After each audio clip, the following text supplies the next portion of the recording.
So much happening. There's no shame in who you wanna be. Or be with it, your fantasy. Turn it into reality. You worry about your family.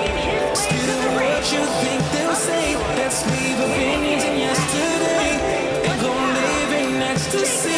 These conversations feel like feelings you don't.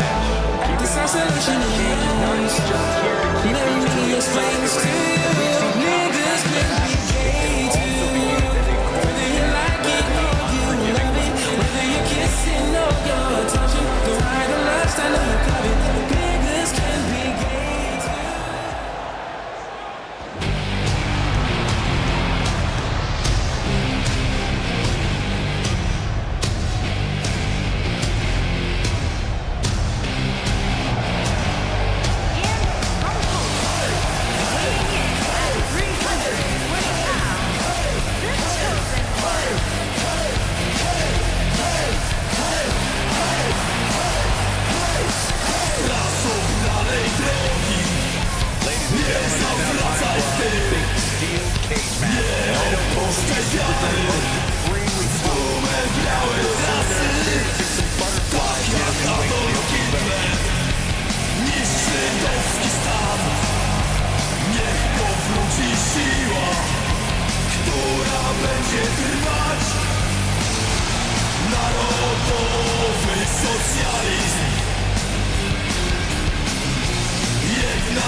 Look out. Here we go with the steel cage match.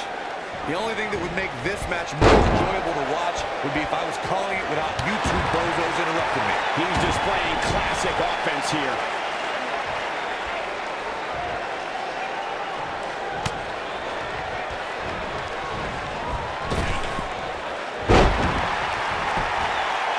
He's going for the pin. And there's the kick out. Remarkable.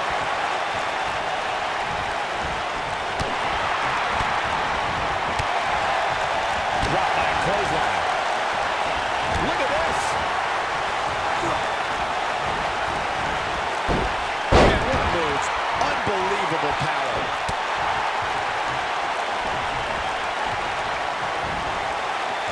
Nicely done.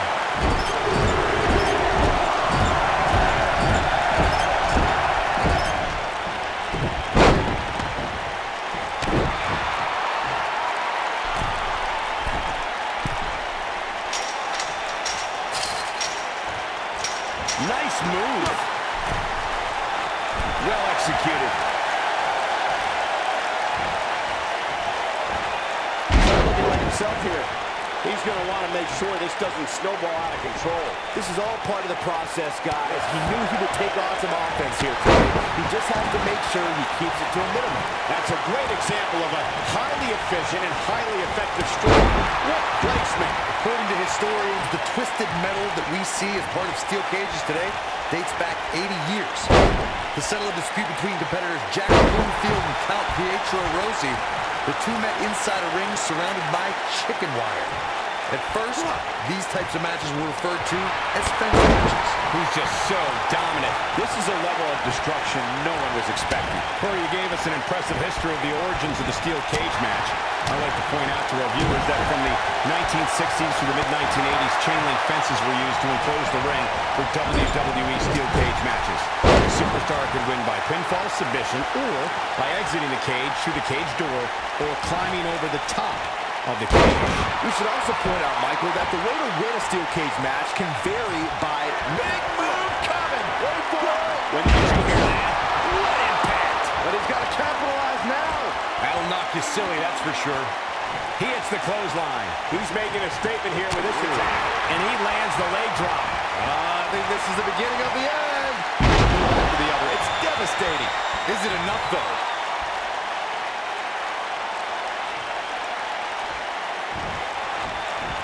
Looks like he's starting to tire. He'll need to find a way to turn things around here. He better be careful. If he's not, things can very easily go from bad to worse for him inside that cage.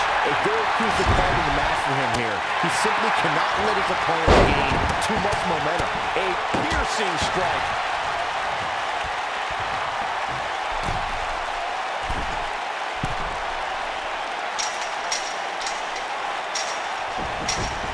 The WWE Universe has seen the evolution of the steel cage in the enclosure known today as Hell in a Cell.